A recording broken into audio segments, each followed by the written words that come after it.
लीजिए सुनिए कमला उपन्यास का 12वां अध्याय। लेखक शरद चंद्र चट्टोपाध्याय। इसके आगे का अध्याय आपको हमारी प्लेलिस्ट से मिल जाएंगे, लिंक आपको आई बटन में मिल जाएगा। सतीश का मन जिस समय इस तरह अस्थिर हो रहा था, उसी समय उधर अरुण सवेरे उठकर कमला की दी हुई सतीश के नाम की चिट्ठी जेब में रखकर क्षितिज की चाय के टेबल पर आकर बैठा।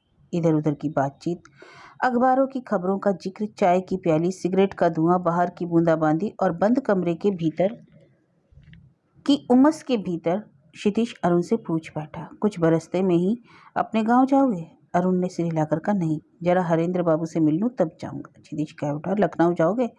वहाँ तो सतीश बाबू नहीं है। हम लोग उस दिन लखनऊ हुआ हैं। वह अपनी स्त्री की बीमारी का बहाना करके अपनी माँ को लेकर जगदीशपुर चले आए हैं। अरुण ने चाय का प्याला मुंह से हटाकर टेबल पर रखते हुए कहा, मैं लखनऊ नहीं, जगदीशपुर ही जा रहा हूँ। 7:49 पर गाड़ी जाती है। दीदी से जाकर कह आऊँ। कमला से भेंट करके अरुण लौट आया। हरेंद्र भी कमला के पास से उठकर क्षितिज के पास चला आया। क्षितिज के पास आकर अरुण ने हरेंद्र से कहा, दादा जाता हूँ। इसके बाद चप्पल चटकाता हुआ चल दिया। क्षितिज ने दम भर चुप रहकर हरेंद्र से कहा, अरुण की क्या सतीश बाबू से भेंट हो सकेगी? हरेंद्र ने कहा, हो भी सकती है। क्षितिज क्षण भर अन्य मनसक हो रहकर कह उठा, मुझे तो न जाने क्यों ऐसा जान पड़ता है कि इस बार अरुण को भी निराश होकर लौटना पड़ेगा।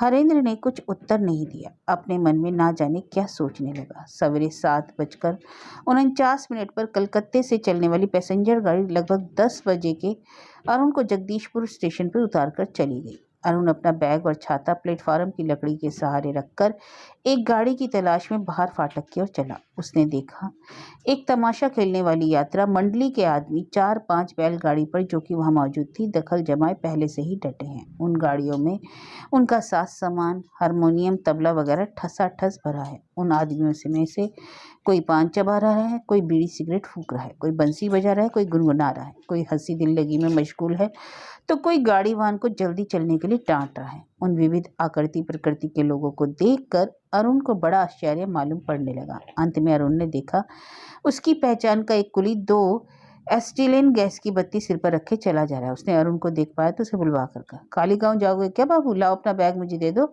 गाड़ी और कोई खाली नहीं है। अरुण ने कहा, मैं तो जगदीशपुर ही जाऊंगा। इतना कहकर बैग उस कुली के हाथ में देकर अरुण ने कहा, सतीश बाबू का घर तो तुम्हें मालूम होगा, वहीं चलो। घर क्यों नहीं जानता, लेकिन सतीश बाबू तो घर में नहीं है, सिर्फ उनकी माँ है। इतना कहकर वह कुली अपनी तेज चाल से आगे बढ़ गया। पहले तो अरुण ने सोचा तब तो जाना ही बेकार है, लेकिन फिर उधर ही चल दिया। सोचा सतीश की माँ से ही मिल लूंगा, उधर से ना होगा तो कालीग्राम ही चला जाऊंगा। भादों के दिन थे, आकाश में बादल घिरे हुए थे, पर हवा का कहीं नाम निशान न था। उस यात्रा मंडली वाली बैलगाड़ियां कच्ची सड़क पर चलकर बेहद धूल उड़ाती थी। अरुण मन ही मन उन्हें गालियां देता, धूल फांकता चला जा रहा था। उसका कुली सड़क छोड़कर पगडंडी होकर किधर से कहाँ चला गया, इसका कुछ पता न था। वह दिखाई भी नहीं देता था। इसी समय सामने की एक गाड़ी का पहिया टूट गया और वह सड़क पर ढेर हो गई। गाड़ी के बाहर इधर उधर सब सामान बिखर गया। गाड़ी के भीतर पान की पीक से रंगे हुए मैले कुर्ते पहने कई छोकरे और मंडली का मालिक भी धूल फांकते हुए धरती पर लौटने लगे। अरुण ने इस दुर्घटना की ओर विशेष ध्यान नहीं दिया और अपनी राह चला गया। अंत को धूल और पसीने से लस्त पस्त चेहरा लिए अरुण गांव के भीतर पहुंचा। गांव में केवल एक ही राह है। उसके दोनों और बस्ती, बाजार की दुकानें, शिव और हनुमान के पुराने मंदिर, स्कूल, अस्पताल, यहाँ तक कि खैराती डिस्पेंसरियां भी हैं, जिसमें कुनेन के बदले मैली मैदा पुड़िया में बांधकर अक्सर मलेरिया के रोगियों को दे दी जाती हैं। एक जगदीश हॉल, पब्लिक लाइब्रेरी, उसी में एक क्लब भी है, जिसमें कभी कभी सभा, प्रबंध पाठ, पंचायती देवी पूजा, कॉरपोरेशन की मीटिंग, मजिस्ट्रेट साहब की अभ्यर्थना यात्रा, एक तरह से नौटंकी कहा जाए, शौकिया थिएटर, बायोस्कोप, यदा कदा स्त्री स्वाधीनता के समर्थन में लेक्चर इत्यादि हुआ करते हैं। अरुण ने जलते तपते उसी लाइब्रेरी के पास सतीश के घर पहुंचकर देखा वह कुली उसका बैग लिए खड़ा है। अरुण ने एक बार किवाड़ खटखटाकर सतीश की माँ को पुकारा। बहुत देर तक अपेक्षा करने और 2-3 बार पुकारने पर भी जब किसी ने उत्तर न दिया, ना कोई किवाड़ खुलने आया, तब अरुण ने कुली की ओर देखकर कहा, तू तो कहता है माँ घर पर ही है।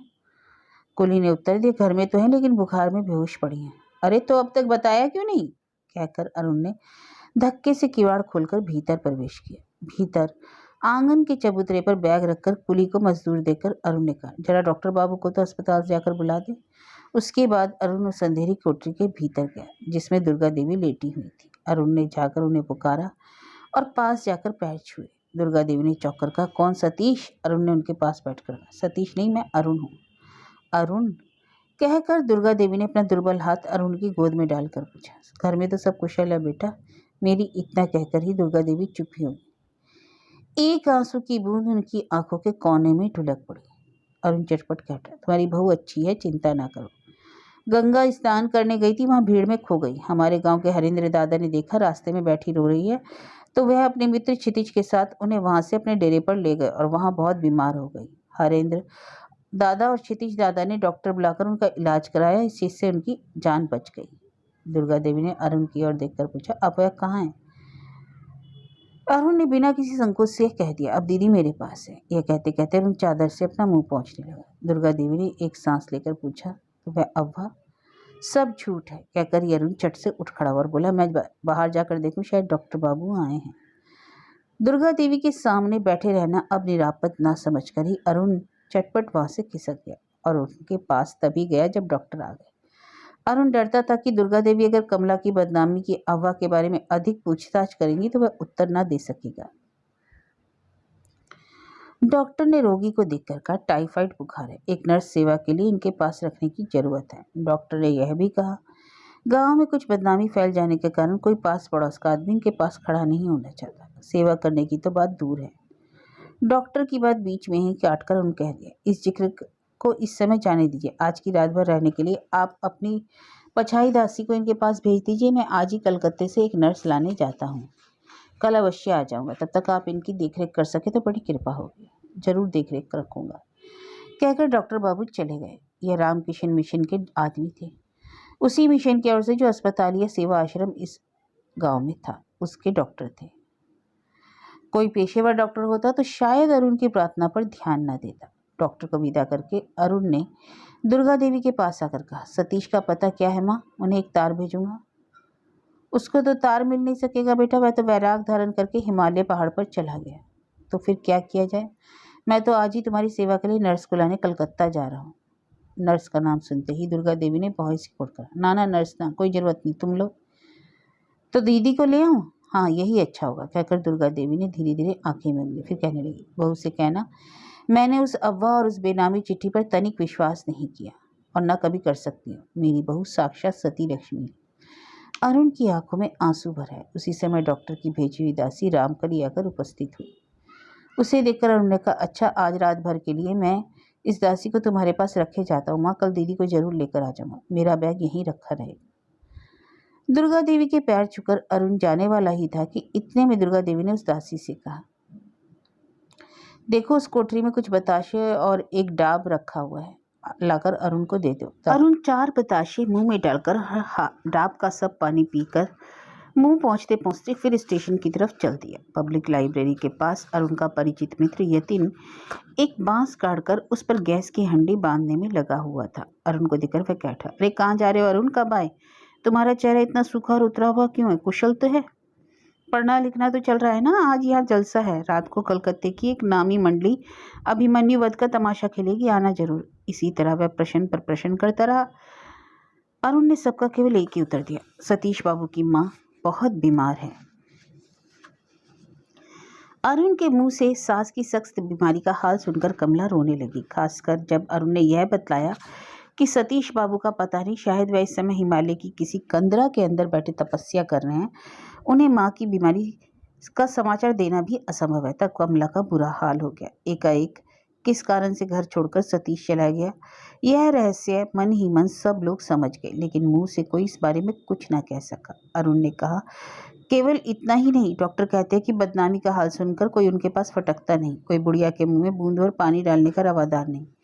यूं ही उस गांव में मनुष्य की अपेक्षा पशु ही अधिक रहते हैं, उस पर यह उत्पात, तो बुढ़िया बेमौत ही मर जाएगी। कमला ने आंचल से आंसू पहुँचते पहुँचते कहा, तो क्या माँ अकेली ही घर में पड़ी हैं अरुण? सचमुच उन्हें देखने वाला कोई नहीं? कह तो दिया ऐसी ही दशा है, मगर मैं आज रात के लिए एक बंदोबस्त कर आया हूँ। डॉक्टर बाबू ने अपनी पछाऊ नौकर को औरत को उनके पास रहने के लिए भेज दिया। खैर ठीक ही क्या, कहकर हरेंद्र ने एक लंबी सांस ली। फिर कहा, आज की रात तो कटे, सवेरे 5 बजे एक गाड़ी उधर जाती है, उसी पर अगर जा सके तो हम लोग 8 बजे तक कमला को वहां पहुंचा दे सकेंगे। क्षितिज अब तक चुपचाप बैठा था, अब सिर उठाकर कहने लगा, कमला को वहां ले जाओगे? एकाएक इनको वहां ले जाने से क्या सुविधा होगी हरेंद्र बाबू? हरेंद्र ने कहा, वह सुविधा न होगी। सतीश जब वहां मौजूद नहीं है तब सास की सारी जिम्मेदारी तो इन्हीं के सर पर है। इनके सिवा बुढ़िया को देखने वाला और कौन है? सुन तो लिया ना तुमने कि गांव की पास पड़ोस की औरतें बदनामी के बह से बुढ़िया के पास फटकती भी नहीं। तुम ही बताओ, कमला न जाएगी तो इस कठिन बीमारी में बुढ़िया की कौन सेवा करेगा?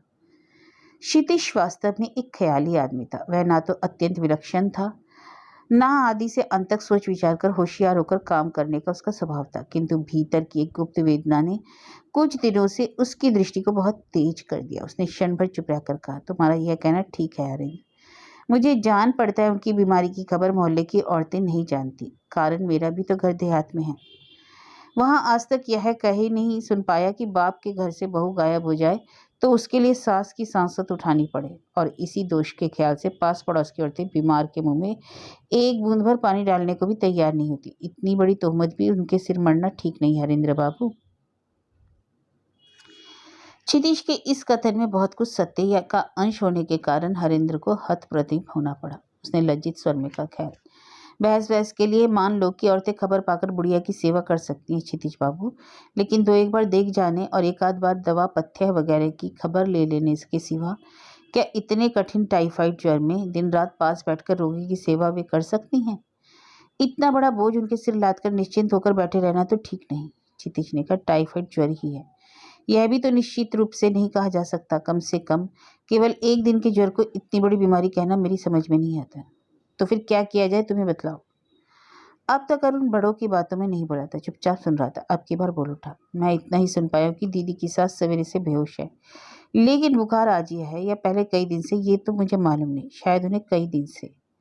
क्षितिज ने उसकी बात पूरी नहीं होनी दी, बल्कि उस पर ध्यान ही नहीं दिया। वही जी बोल उठा, इसके सिवा एक और विचारने की बात है हरेंद्र, उन पर यह मामूली बुखार तो शायद 2-4 दिन में ही अच्छा हो जाएगा, लेकिन इस बीच में एकाएक कमला को ले जाने से वहां कितने बड़े सामाजिक विप्लव की हलचल की सृष्टि हो सकती है, यह भी तुमने सोचकर देखा है हरेंद्र बाबू? सतीश की माँ ने शायद बुखार की बेहोशी में बक दिया होगा कि वह कमला के कलम पर विश्वास नहीं करती, किंतु यहीं पर रुक गई। अरुण की ही तरह क्षितिज की भी बात पूरी नहीं होने पाई। कमला यहाँ तक सब चुपचाप सुनती रही। इस समय एकाएक उसकी आंखों से आंसुओं का प्रवाह बह चला। वह रुलाई को किसी तरह नहीं रोक सकी। कमला अश्रु विकृत कंठ से कह उठी, किंतु क्या क्षितिज दादा, मुझे क्या तुम लोग यहीं कैद करके रख छोड़ना चाहते हो?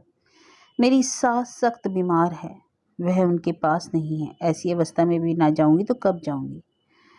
क्षितिज हदबुद्धि सा होकर कहने लगा, यह ठीक है, किंतु सोचकर देखने से। सोचकर क्या देखना चाहते हो? जरा मैं भी तो सुनो। केवल सोच सोच कर ही तो आज मेरी यह दशा तुम लोगों ने कर दी। इसके बाद हरेंद्र की ओर देखकर उसने कहा, मैंने कोई दोष नहीं किया। मेरे भले के लिए अगर तुम लोग इतना सोचते विचारते नहीं, इतना काट पेच ना करके सीधे मुझे घर ले जाते तो शायद मेरा भला ही होता और तुम्हें भी मेरे लिए इतना सोचने का कष्ट न उठाना पड़ता। मैं अब तुम लोगों की सहायता नहीं चाहती, सिर्फ अरुण को साथ लेकर कल सवेरे ही जगदीशपुर चली जाऊंगी। मेरे भाग्य में जो लिखा है वह हो जाएगा। तुम अब में और मेरे भले की चेष्टा ना करो। क्षितिज और हरेंद्र दोनों जने चौंक पड़े। कमला को इस तरह बातें करते इससे पहले कभी किसी ने नहीं देखा था।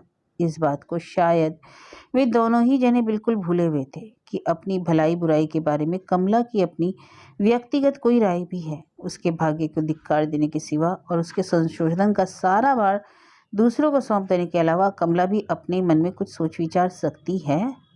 हरेंद्र को सहसा कोई उत्तर नहीं सूझ पड़ा और क्षितिज अतिशय विस्मय के मारे दोनों आंखें फाड़ फाड़ कर कमला के मुख की ओर ताकता रह गया।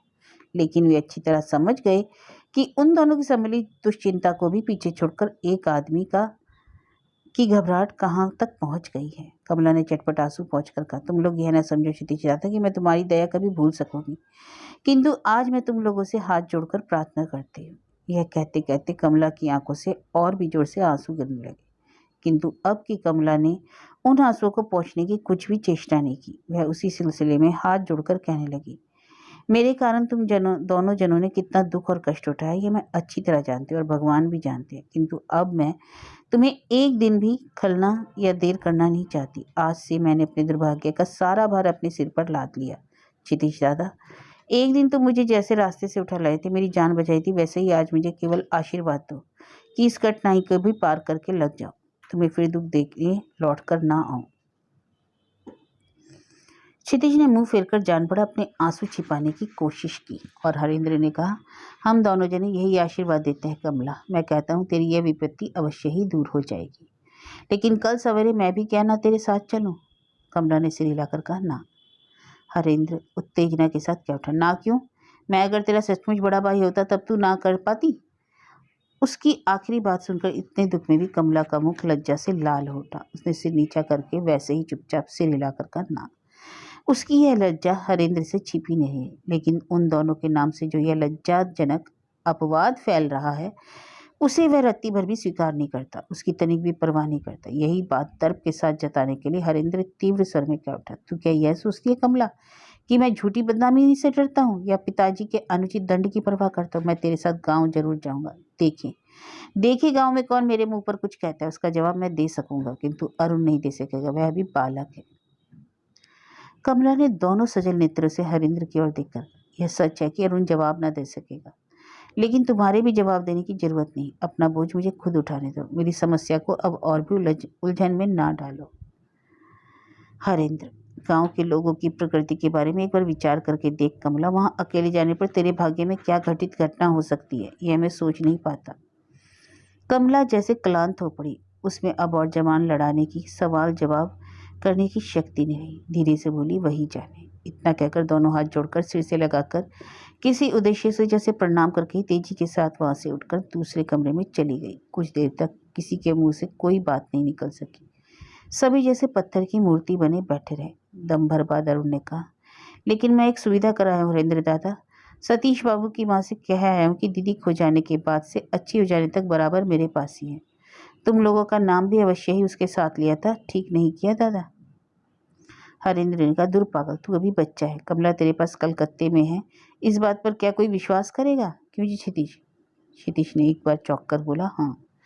इतना कहकर लज्जित मुख से उठ खड़े होकर तनिक हंसकर उसने कहा, भाई हरेंद्र, अब मैं जाता हूँ, मुझे बड़ी नींद लगी है।